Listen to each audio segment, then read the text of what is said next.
It as Showtime, Vice ganda nag-react sa pamamaalam ng tahanang pinakamasaya.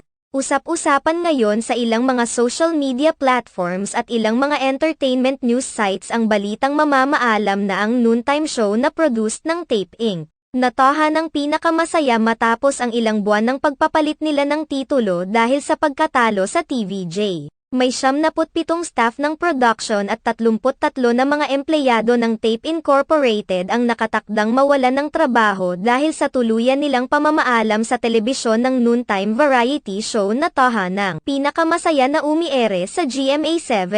Hindi naman lingid sa kaalaman ng lahat na ang Tape Incorporated ang producer ng tahanang pinakamasaya na dating Eat Bulaga na pinangungunahan ng TVJ na sina Tito Soto, Vic Soto at Joey De Leon. Subalit, dahil sa pag-alis sa biglaang pag-alis ng TVJ sa kanila nagkaroon ng agawan ng titulo na sa huli ay nakuha ng TVJ. Sa pagkalis ng TVJ sa Tape Inc., may ilang mga empleyado ring naiwan rito dahil iilan lamang ang pinili nila na isama sa kanilang show sa TV5. Sa kabilang banda, nakarating naman sa mga hosts ng It's Showtime ang balitang tuluyan ng mamamaalam ang tahanang pinakamasaya. Sa kamakailang episode ng It's Showtime inilahad nilang napakalungkot ng balitang ito lalo na sa mga staff at crews na mawawalan ng pangkabuhayan.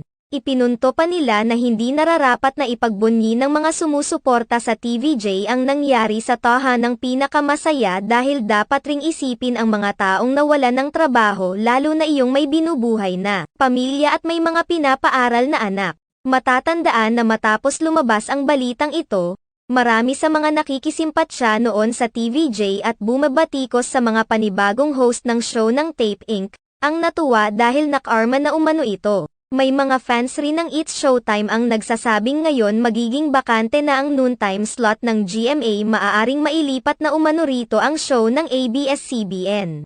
Tila ba nalimutan ng ilan na bukod sa mga hosts ng tahanang pinakamasaya mas maraming mga ordinaryong empleyado ng Tape Inc. ang mawawalan ng trabaho.